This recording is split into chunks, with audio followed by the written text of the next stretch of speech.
Hello there ladies and gentlemen, I'm Paul TX141 Walsh, welcoming you to an all new World of Warships gameplay today on our channel. In this episode we're setting sail in the Tier 7 American Aircraft Carrier known as the Ranger, in a Tier 9 domination game on the map Sleeping Giant.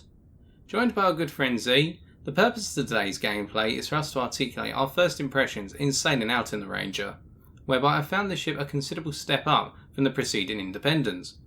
Now there's two main reasons for this. Firstly, the change in squadron layout, whereby you now have 4 squads compared to the previous 3 in a 1-1-2 fashion. 1 fighter squadron, 1 torpedo bomber squadron and 2 dive bomber squadrons. This means that you can start to initiate considerable bleed effects against enemy battleships in particular, using your dive bombers typically to set multiple fires in their passes. Your battleship opponent puts the fires out using their damage consumable, at which point you then send in your torpedo bombers to finish off the job by scoring multiple hits and at least 1 flood. At which point your opponent is going to bleed to death due to the flooding, or at least lose a huge chunk of their health.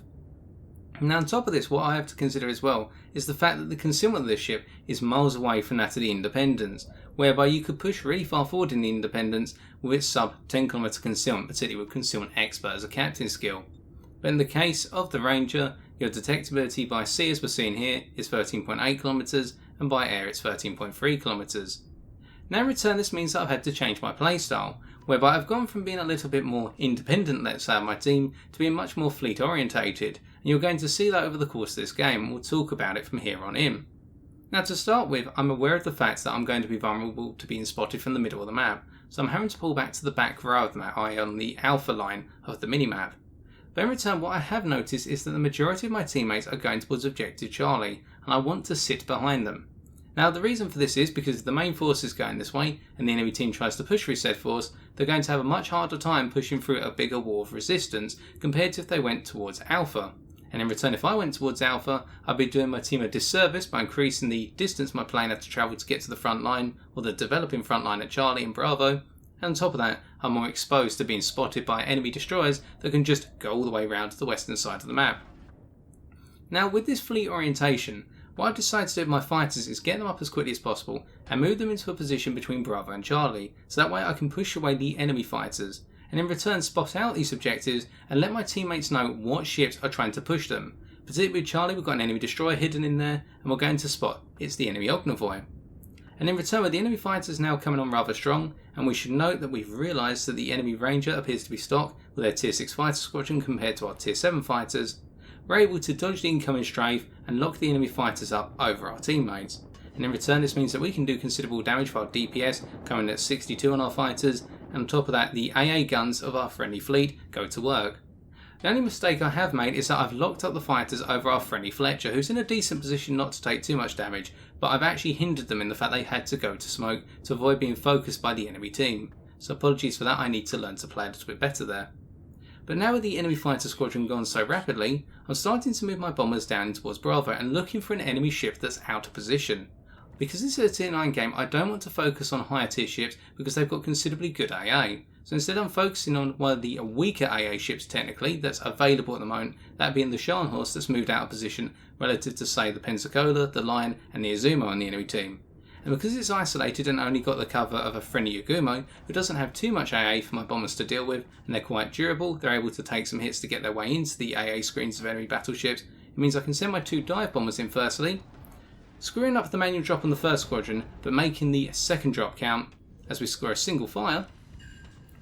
We're waiting for the enemy Scharnhorst to potentially put that fire out, and they do so rather rapidly. Only to their detriment, because we can now start to send in our torpedo bombers to really hit that Scharnhorst and score the flooding that we want to get.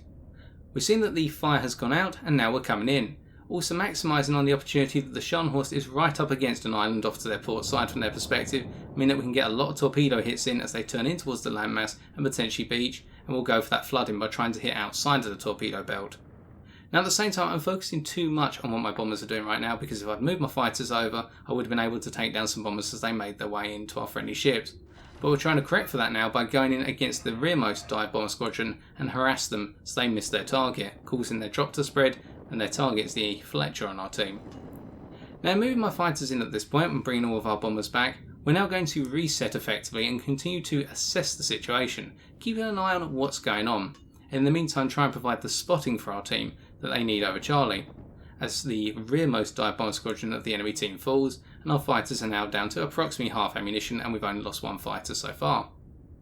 Now you'll note that I've started to move my carrier a little bit further forward. I'm now moving in towards the Bravo line of the minimap, but still behind the fleet. This is because I'm reacting to the fact that the enemy team's starting to lose its foothold around Charlie as the Scharnhorst falls to our flooding. In return, by making these small steps forward, I'm never too far out of the overall engagement zone around Charlie, and it means that my planes have less distance to travel. Their reloads, or effectively reloads, are faster, going from dropping their ordnance, getting back and rearming, to getting back on the front line.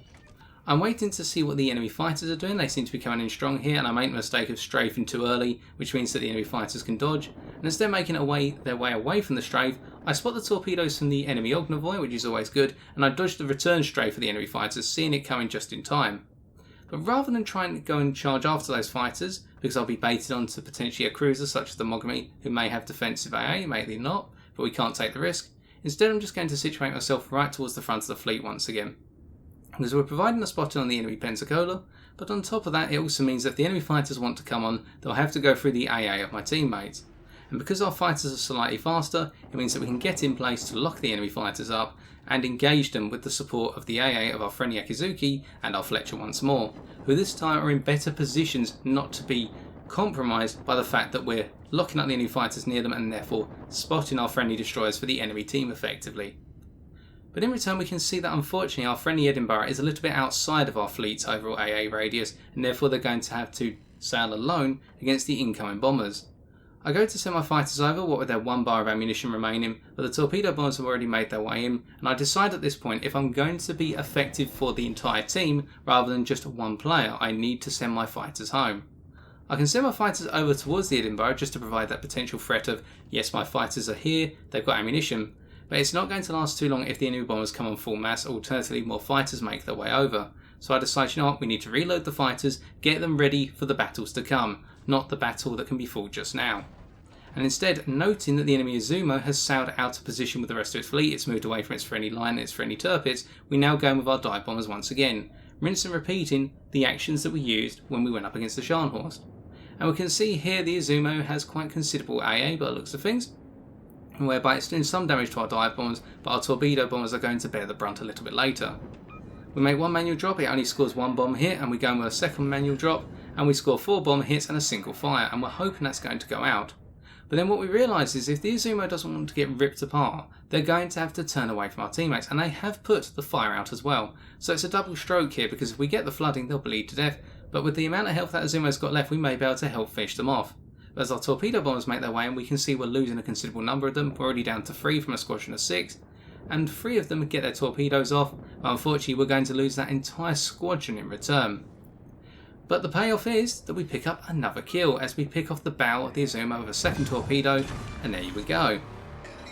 Now our torpedo bombers being on a reload, our dive bombers making their way home, and our fighters almost back into service, we're just going to have to play a little bit dormant for the time being. But we've been pretty active so far. We've had continuous action out of our planes for the opening 7.5 minutes of the game, we could say. Or if you take off the opening segment, take off a minute, opening 6.5 minutes. And it's meant that we've been able to help our team take out 2 ships, take down a considerable number of aircraft and spot a good number of torpedoes, and perhaps provide a good amount of spotting damage, we'll only be able to tell at the end. But in these quiet periods we need to keep reassessing the situation, and what we can see at this point is that the enemy team do have an objective advantage, but in return their fleet is more spread out, whereas our team's consolidated. So my overall game plan is to first send my fighters to defend the ships under threat, and that is the front end of our fleet down towards Objective Charlie, whereby the enemy torpedo bombers are being amassed, and it looks like the enemy fighters are back up once again. Well, that could actually be a catapult fighter. We'll have another set of fighters being spotted over towards Bravo, on the minimap that is, and it is the enemy carrier's fighters. Now in return, as we bring our fighters down, we're now starting to move them across Charlie in towards Bravo, because we want to try and provide the width of our fighter squadron, something which technically you lack with only 1 fighter squadron compared to the Hiryu's upgraded 2 fighter squadrons if you go for the 222 loadout. And that's why the disadvantages of the Ranger I found is that you don't have the ability to provide actual physical width to your squadrons, you have to try and make it through the single squadron. But in return, latching onto the rear of the remnant fighter of the enemy's fighter squadron, taking them completely out, and I guess that's the enemy fighters completely gone from the enemy aircraft carrier's supply, or their reserve we should say, we now try to make our way in towards the enemy torpedo bombers, who in return are trying to manual drop our Fletcher and our Azumo. And by latching on, we cause the drop to spread, and we help take out a considerable number of aircraft before they're able to drop their ordnance. And that means that torpedo bomber squadron is now gone, and we can look at the enemy dive bomber squadron. Meanwhile, we're starting to amass our bombers towards the tip of Charlie, and we notice the enemy Ognavoy has got themselves stuck in a very small enclave, and we decide that we're going to punish this, and it's a good thing we spotted it when we did. So we're going in with both sets of dive bombers right now, because we're going to have a clear shot on target if we go for manual drops and do considerable damage. We're keeping our fighters on the dive bombers in the centre, and we're also bringing our torpedo bombers up because we know dropping off all of our dive bombers is not going to kill the Ognavoy outright, but we're hoping perhaps to take out their engine and force them to use up consumables.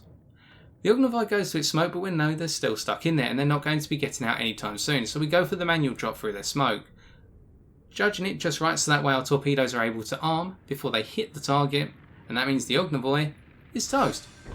And with that destroyer out of the way, we now look to the minimap once more. And what we can see is the enemy team's overall aggression seems to have petered out considerably, considering that we've now got objectives Bravo and Charlie. Now in return, I'm not worrying about moving my carrier up yet. I could perhaps move it up to a little bit closer towards Charlie, but I'm not in a rush, and it looks as though the enemy carrier is not operating as much across the battlefield anymore because they've lost a considerable number of aircraft. We've accounted for 20 alone. So instead, I'm going to be using my fighters for the time being to provide spotting on the enemy Z-23, and they're out the game as quickly as we could say their name. So instead, we're now bringing our fighters a little bit south of Objective Bravo to provide continuous spotting on the enemy Lion, who's just opened fire. The idea being, if they get behind a landmass, our teammates will be able to shoot over the landmass and hit that battleship, whereas the battleship may not be able to return fire. But it's at this point we notice the enemy Yugumos making their way this way. Previously, they were spotted off to the western side of Alpha from what we can recall on the minimap. So we decide to keep that in mind, because the Yugumo could turn the tables what are their very powerful torpedoes, and their ability to still use smoke and perhaps a speed boost and a torpedo reloader booster. If it gets that, I'm not 100% sure, either consumable. So we decide to move our fighters across the southern edge of Bravo and keep moving them back and forth every so often, the idea being to spot enemy torpedoes. But as we can see with the Yugumo opening fire and spotting themselves for our team, it means we're now in the prime position to potentially attack them with all of our bombers. In the meantime, if the Yugumo decides to go silent on their guns, we'll just bring our fighters a little bit closer, meaning that they can't push in without being spotted or having to use up a smoke, as they haven't really got too much AA cover around them apart from Mogami, who's a little bit away. So therefore, in bringing our dive bombers on at this point and the Yugumos making their way towards Objective Bravo in a consolidated effort, we're just going to hang back. But then we realise that the dive bombers are now making their way in towards our two teammates on Objective Alpha, our two destroyers, so we decide to start sending in strafe runs against those dive bombers. Two squadrons coming in will strafe the first, whereby we pick off two of the bombers on their way in, and it seems to have helped our Fletcher avoid getting hit, and then we come back for a reverse strafe on the other dive bomber squadron, this time cutting it very nice and tight, and as we're going to see, that dive bomber squadron completely melts through the strafe. Now in return, with the Yugumo pushing so far up and continuing to use their anti-aircraft, it means our dive bombers who are now ready can drop manually on the Yugumo in their smoke, because I've got a rough feeling they would have gone to 0 speed to avoid beaching and in return send off their torpedoes in that smoke. And my guess proves right, as we're about to see, whereby we pick up a considerable number of hits from our dive bombers, 5 hits to be exact, and with the torpedoes coming out from our dive bombers spotting them, what we can tell is that that destroyer is still sat there and we can send in our torpedo bombers to finish off the job. Picking off the Yugumo for our 4th kill, and by spotting those torpedoes they're not going to do any damage hopefully to our teammates because our team have had such advanced warning of them coming in. And now with the enemy torpedo bombers coming up for a last ditch attempt on our friendly Bismarck, we send our fighters in to just gradually pursue them and take them down. But because of the distance we've had to bring them in, unfortunately it means we can't kill off all of the torpedo bombers before they make it to the target, just the vast majority. But the game's now wrapped up, and you'll note that earlier on I decided to move my carrier up a little bit further forward, now just on the southern tip of the Charlie line on the minimap, but I'm behind a landmass as well, so if any ship did happen to sneak close to me, I'd be behind cover and therefore less exposed to the enemy team. And whilst our Bismarck does take a single torpedo hit, it's a lot less than what they could have taken if those torpedo bombers would have been allowed to make their way in and just experience the AA fire from our friendly Bismarck. For the rest of the game, where the enemy carrier pretty much out of the game at this point, I decide the only thing I need to do really is provide spotting until my bombers are ready to go again. So I decide to move my fighters down towards the enemy Lion, which could be potentially the most dangerous ship on the enemy team at this point, out of the Turpitsaw line, because they have the Super Hill, they're the Tier 9 battleship, and they've got a lot of health remaining. And we're just going to keep an eye on them, provide the spotting and let our teammates do the damage over time. And as you can see, a lot of shells are going in. Not too accurate at the moment, but hopefully our teammates' accuracy will improve over time. But it's the fact the line's being continuously shelled that's going to perturb them and mean they may not be wanting to go in as aggressively as they may have earlier wished to, because they'll be continuously spotted by this one annoying fighter squadron they can no longer deal with. And with our team having the 3 capture points in our hands, it means that we haven't got too long before the game ends now, and our bombers aren't going to get a shot at that Tier 9 British battleship, which is unfortunate. We would have loved to have got a cracking out of this, but we can't complain. It's been a rather good game. So time to take a look at the post-game stats. So a rather comfortable victory in the end. We can see that our battle performance amounted to a total damage output of 88,676 HP of damage. Coming on to the team score, we can see that we topped our team in terms of base experience earned, picking up 2,369. This can be attributed to the fact that where possible we tried to balance our aggression with our dive bombers and torpedo bombers alongside the more defensive nature or scouting nature of our fighters, making sure to try and bring down the enemy aircraft that attacked our own fleet, whilst at the same time maximising the opportunities conferred to us with our bombers, whereby we're able to take out the Scharnhorst in particular and attack the 2 enemy destroyers known as the Ognavoy and the Yagumo rather successfully. We didn't always get this right, particularly when we attacked the Scharnhorst with our torpedo bombers. We're too focused on the drop, whereby we could have actually used our fighters to do considerable damage to the enemy bomber squadrons as they came in to wipe Z out of the game. But nonetheless, on the whole, I think we got that equilibrium, and it meant that we not only benefited ourselves, but also benefited our team as a whole. Coming on to our detailed report, the 2 items we wish to note today are both within the team play category, whereby the first is the damage caused upon our spotting of 206,237. This goes to show that we effectively allowed our team to deal out the damage worthy to a high caliber medal in, say, a tier 10 game through the spotting provided by our aircraft, particularly our fighters, where when they were not engaging the enemy bomber squadrons or the enemy fighters, we made sure to use them to provide vision for our teammates. The other item to note comes along in the torpedo spotted category. Perhaps a small number at 31, but still that's 31 torpedoes, particularly from enemy destroyers, that were not allowed to make it successfully onto a target most likely, because we provided spotting of them much early on than perhaps the enemy fleet wished for them to be spotted. In return, our teammates were able to take evasive action well in time, whilst at the same time perhaps ensuring the safety of their ship before they had to react at the last moment and expose a broadside to the enemy's battleships, or what have you not. And finally, coming on to our credits and experience earned, we can see that after additions and deductions, we walked away with 466,117 silver credits and 3,554 commander experience. To conclude, I personally feel that my enjoyment of the Ranger today can be attributed to the fact that this is the first American aircraft carrier with which I can gain a sense of identity. The identity in this case being an aircraft carrier that always ends up putting the fleet first. To explain further, the 112 layout of the ship provides a brilliant contrast between the need for defensive play in terms of the rather powerful fighters, engaging enemy bombers as they come in towards your teammates, alternatively using the fighters to wrap up the enemy fighters as they try to attack your bombers, particularly locking them up over the friendly fleet, so that way you get the AA benefit of your teammates. And on top of that, the offensive nature of the 2 dive bombers being able to go in and set considerable fires on the enemy ships, which the enemy will then put out using a damage control consumable. At that point, you can bring your torpedo bombers in to finish off the job, in particular setting floods which cannot be fixed for a good duration, meaning that you'll get maximum possible bleed damage out of the enemy ships. In the preceding